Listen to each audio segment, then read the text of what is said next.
30 দিনের প্যারেন্টিং কোর্সে আপনাদের স্বাগতম জানাই। এটি একটি ফ্রি কোর্স যা প্রতিদিনের ছোট ছোট অভ্যাস যুক্ত করার মাধ্যমে আপনার প্যারেন্টিং টেকনিক পরিবর্তন করবে বলে আমাদের প্রত্যাশা। প্রতিদিন আমরা শিখব একটি ছোট ও কার্যকরী পদ্ধতি যা আপনি সেদিনই প্রয়োগ করতে পারবেন। এটি আপনার সন্তান ও আপনার মধ্যকার সম্পর্ককে আরও সুন্দর, শক্তিশালী ও আনন্দদায়ক করে তুলবে।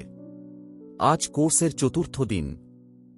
আজ আমরা একটি অতি গুরুত্বপূর্ণ বিষয় নিয়ে কথা বলবো, অ্যাক্টিভ লিসনিং অর্থাৎ মন দিয়ে শোনা।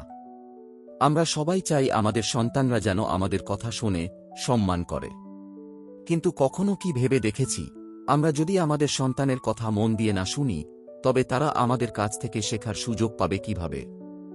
অনেক সময় বাবা মা বলেন, ও শুধু ঝগড়া করে, ছোটখাটো ব্যাপারে কেঁদে ফেলে, ওর কথা শুনতে গেলে আমার মূল্যবান সময় নষ্ট হয়।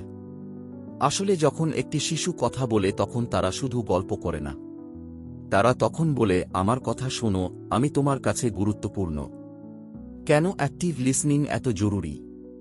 মনোবিজ্ঞানীরা বলেন, অ্যাক্টিভ লিসনিং একটি শক্তিশালী হাতিয়ার যা শুধু সন্তানের আচরণ নয়, তাদের মানসিক স্বাস্থ্য উন্নত করে, আত্মবিশ্বাস বাড়ায়।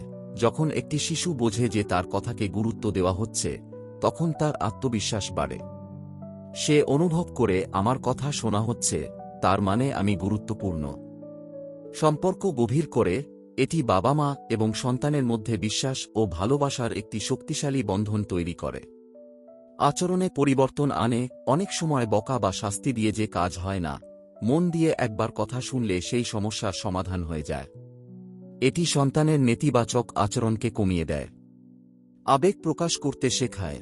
অ্যাক্টিভ লিসনিংয়ের মাধ্যমে সন্তান শিখতে পারে কিভাবে তার দুঃখ, ভয়, রাগ বা আনন্দ সঠিকভাবে প্রকাশ করতে হয়। অ্যাক্টিভ লিসনিংয়ের সহজ কিছু ধাপ। 1. সময় দিন। আপনি যতই ব্যস্ত থাকুন না কেন, অন্তত 2 মিনিট সময় আলাদা করে শুধু তার দিকে মনোযোগ দিন। তাকে বলুন, আমি এখন শুধু তোমার কথা শুনব। 2. চোখে চোখ রাখুন। আপনার ফোন বা অন্য কাজ একপাশে সরিয়ে রাখুন। চোখে চোখ রেখে কথা শুনলে সন্তান বুঝতে পারে যে আপনি সত্যিই তার কথা মনোযোগ দিয়ে শুনছেন। 3. বাধা দেবেন না। তাকে মাঝপথে থামিয়ে দেবেন না। সমালোচনা বা পরামর্শ দেওয়ার সময় আপনি পরে পাবেন, আগে তাকে তার কথাটুকু শেষ করতে দিন। 4. অনুভূতিকে গুরুত্ব দিন। শুধু শুনে যাবেন না, তার আবেগ বা অনুভূতিকে আপনার কথায় প্রতিফলিত করুন। যেমন, বলুন, তাহলে তোমার মন খারাপ হয়েছে, অথবা তুমি বুঝি খুব খুশি হয়েছ। 5. বিচার করবেন না। অনেক সময় বাচ্চারা ছোটখাটো বিষয় নিয়েও কাঁদে। তখন তাকে বলবেন না, এতে কাঁদার কি আছে, বরং বলুন, আমি বুঝতে পারছি তোমার কষ্ট হচ্ছে। 6. আগে আবেগ, তারপর সমাধান। প্রথমে তার আবেগকে স্বীকৃতি দিন, এরপর শান্তভাবে সমাধানের পথ দেখান। স্কুল থেকে ফিরে এক মেয়ে তার মাকে বলল, আজকে আমাকে কেউ খেলায় নেয়নি। মা সরাসরি তাকে বললেন না, এতে মন খারাপ করার কি আছে, বরং তিনি বললেন, তাহলে তোমার কষ্ট হয়েছে, তাই না? মেয়েটি মাথা নেড়ে হ্যাঁ বলল। মা তখন তাকে বোঝালেন, আগামীকাল আবারও চেষ্টা করো। এতে মেয়েটি শান্ত হল এবং তার মনের কষ্ট দূর হল। এক ছেলে গণিত প্র্যাকটিস করার সময় বারবার ভুল করে কাঁদছিল। তার বাবা রেগে না গিয়ে বললেন, তুমি হয়তো হতাশ হয়ে যাচ্ছ, কারণ বারবার ভুল হচ্ছে। ছেলেটি বলল, হ্যাঁ, আমি পারছি না।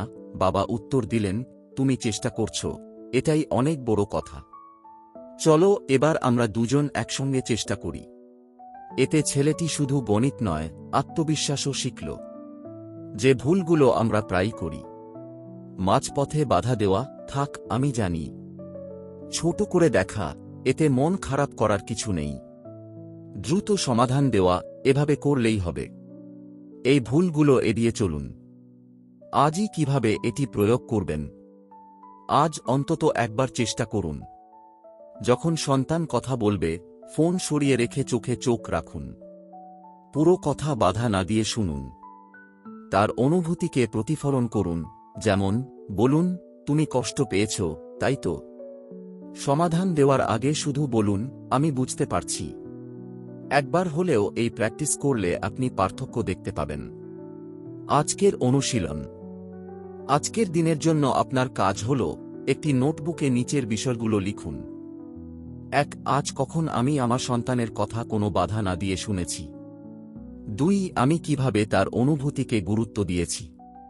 3. তার প্রতিক্রিয়া কেমন ছিল। 4. আগামীকাল কিভাবে আমি আরও ধৈর্য ধরে তার কথা শুনব।